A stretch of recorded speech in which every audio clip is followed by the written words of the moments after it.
Terrace kitchen માં આપણું સ્વાગત છે। આજે બનાવીશું આપણે જન્માષ્ટમી સ્પેશિયલ મેવા પાક। મેવા પાક બનાવવા માટે મેં અહીં એક કડાઈમાં 100 ગ્રામ ઘી લઈ લીધું છે। એ ઘીને આપણે ગરમ કરીશું।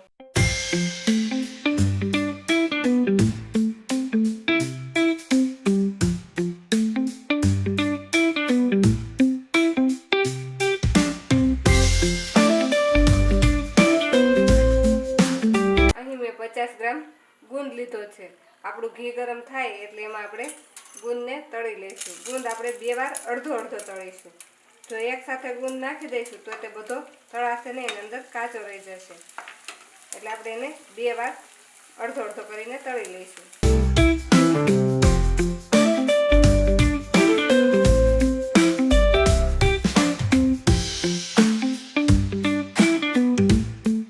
આ રીતે બધો જ ગુંદ ફૂલી જાય ત્યાં સુધી ગુંદને તળાવા દેવાનો। હવે આ ગુંદને આપણે એક ડીશમાં કાઢી લઈશું। બાકીના ગુંદને પણ આપણે આ રીતે તળી લઈશું।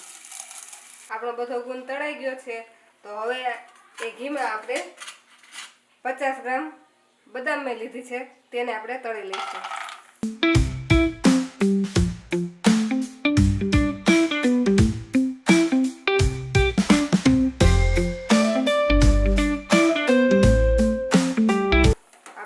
બદામનો કલર થોડોક ચેન્જ થાય એટલી જ બદામને તળવાની છે। બદામનો કલર થોડોક ચેન્જ થાય એટલે આપણે બદામને કાઢી લઈશું।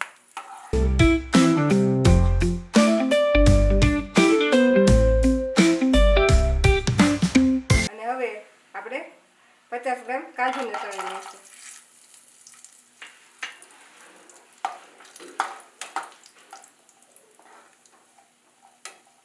આ આપણે જે આખા કાજુ બદામ લીધા છે એને તમે પહેલેથી જ નાના નાના પીસમાં કટ કરીને પણ લઈ શકો। અને આપણા કાજુ પણ લાઇટ બ્રાઉન થઈ ગયા છે, તો તેને પણ આપણે કાઢી લઈશું। હવે મેં અહીં 50 ગ્રામ મખાના લીધા છે, તેને પણ આપણે આ ઘીમાં તળી લઈશું।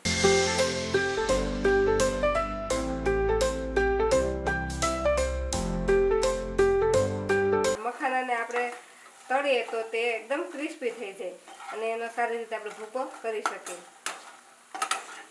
આપણા મખાના પણ તળાઈ ગયા છે, તો તેને પણ આપણે એક ડીશમાં કાઢી લઈશું। હવે આપણે 2 ચમચી મગજતરીના બીને આ ઘીમાં નાખીશું અને તેની સાથે 1 ચમચી ખસખસના બી નાખીશું। તેની સાથે આપણે છીણેલું ટોપરું નાખી દઈશું। આ ટોપરું આપણે ઘરે વાટકો લઈને એમાંથી જ છીણીને બનાવવાનું છે।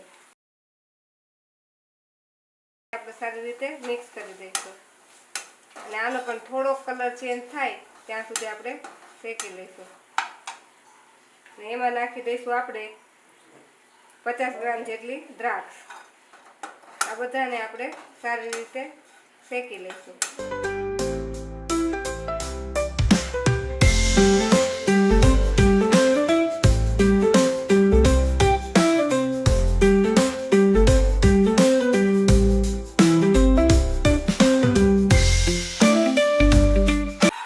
ટોપરું ખસખસ ને મગજતરી સારી રીતે શેકાઈ ગયા છે, તો એને આપણે કાઢી લઈશું। આ ટોપરું અને મગજતરીને એને ખાલી આપણે જે વધેલું ઘી હોય એમાં જ શેકવાના છે, એને આપણે તળવાના નથી। હવે પહેલાં આપણે કાજુ અને બદામને આપણે અધકચરા પીસી લઈશું, કાં તો ખાંડણીની મદદથી ખાંડી લઈશું। તો આપણા કાજુ અને બદામ મેં આ રીતે અધકચરા પીસી લીધા છે, તેને આપણે ટોપરાને સાથે નાખી દઈશું। હવે તેવી જ રીતે આપણે આપણા મખાનાને પણ પીલી લેશું। તેનો પણ આપણે એકદમ પાવડર નથી કરવાનો, આપણે મિક્સરને ચાલુ બંધ કરી ઓન ઓફ કરતાં કરતાં આપણે આને પીસી લઈશું। આપણા મખાના પણ પીસાઈને રેડી થઈ ગયા છે, તેને પણ મેં આ રીતે અધકચરા પીસેલા છે, તેને પણ આપણે આ બધા વસ્તુની સાથે કાઢી લઈશું।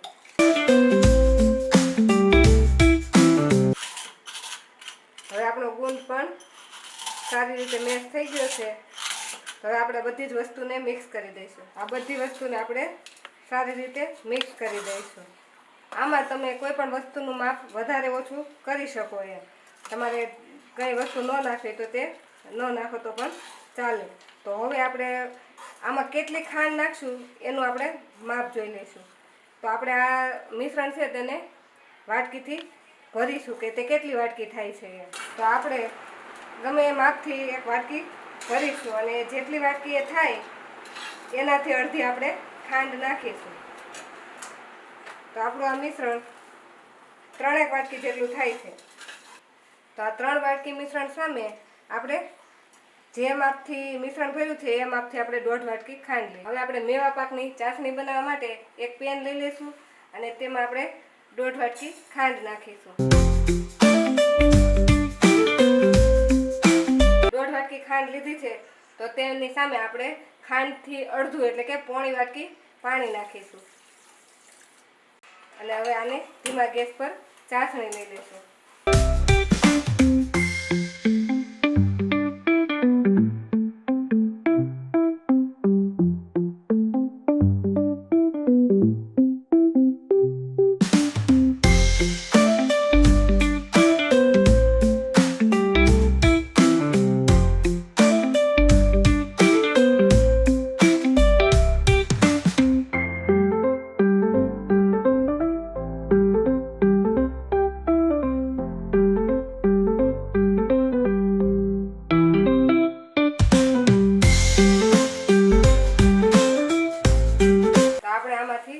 એક મીડિયમ તારની ચાસણી બનાવવાની છે. આપણી ચાસણીને 5 મિનિટ થઈ ગઈ છે અને આપણી ચાસણી એક તારની બનીને રેડી થઈ ગઈ છે. તો આ રીતે આપણે હાથથી ચેક કરીએ તો તેમાં એક તાર બને છે. તો આપણે આટલી એક તાર બને એવી ચાસણી લેવાની છે. તો આપણી ચાસણી હવે બનીને રેડી છે. તો હવે આપણે બધા જ મિશ્રણને એમાં એડ કરી દઈશું અને આને 2 થી 3 મિનિટ માટે આપણે ગેસ પર આ રીતે હલાવીશું.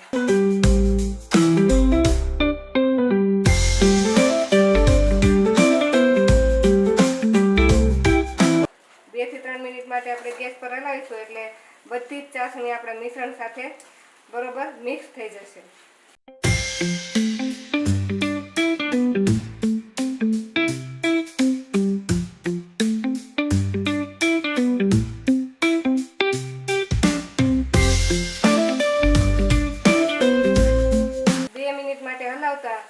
આપણી ચાસણી અને આપણું બધું ડ્રાયફ્રૂટનું મિશ્રણ બધું એકરસ થઈ ગયું છે અને બધું એકબીજા સાથે સારી રીતે મિક્સ થઈ ગયું છે અને હવે તવાથી પણ અલગ પડવા લાગ્યું છે.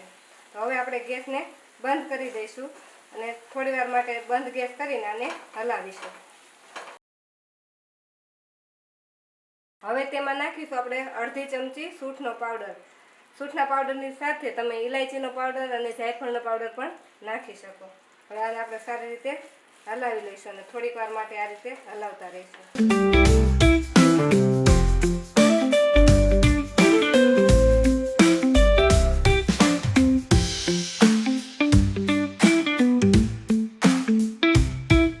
હવે આ મિશ્રણને આપણે એક પ્લેટમાં કાઢી લઈશું. આ મિશ્રણને આપણે જે ડીશમાં કાઢવાની છે તેને મેં પહેલેથી જ ઘીથી ગ્રીસ કરીને રેડી રાખેલી છે. હવે આ મિશ્રણને આપણે તેમાં નાખી દઈશું.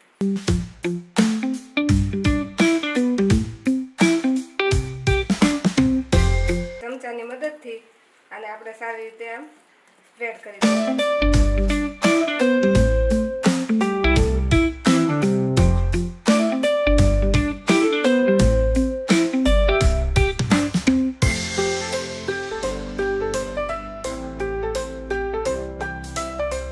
હવે આપણો મેવા પાક સારી રીતે ટ્રેમાં પથરાઈ ગયો છે. તો હવે આપણે તેને અડધી કલાક માટે ઠંડો થવા દઈશું. 15 થી 20 મિનિટ થઈ ગઈ છે અને આપણો મેવા પાક થોડો ઠંડો થઈ ગયો છે. તો આપણે તેના પીસ કરી લઈશું.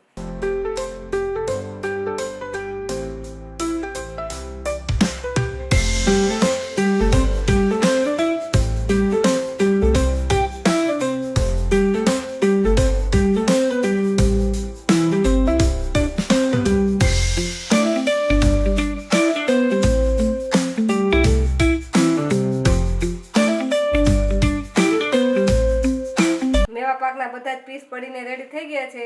તો હવે આપણે એને અડધી કલાક માટે ઠંડો થવા દઈશું. હવે આપણો અડધી કલાક થઈ ગઈ છે અને આપણો મેવા પાક સારી રીતે ઠંડો થઈ ગયો છે. તો હવે આપણે એને એક ડીશમાં કાઢી લઈશું.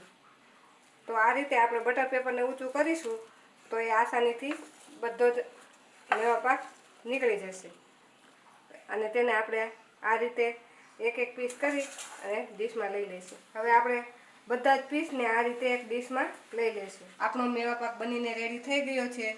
તે અને એકદમ સોફ્ટ બન્યો છે. જો તમને અમારા મેવા પાકની રેસીપી ગમી હોય તો જન્માષ્ટમીના તહેવારમાં તમે પણ એ ઘરેથી ચોક્કસથી ટ્રાય કરજો અને ભગવાનને પ્રસાદમાં ધરાવજો. અને અમારા વિડીયોને લાઈક કરજો અને અમારી ચેનલને સબસ્ક્રાઈબ કરજો.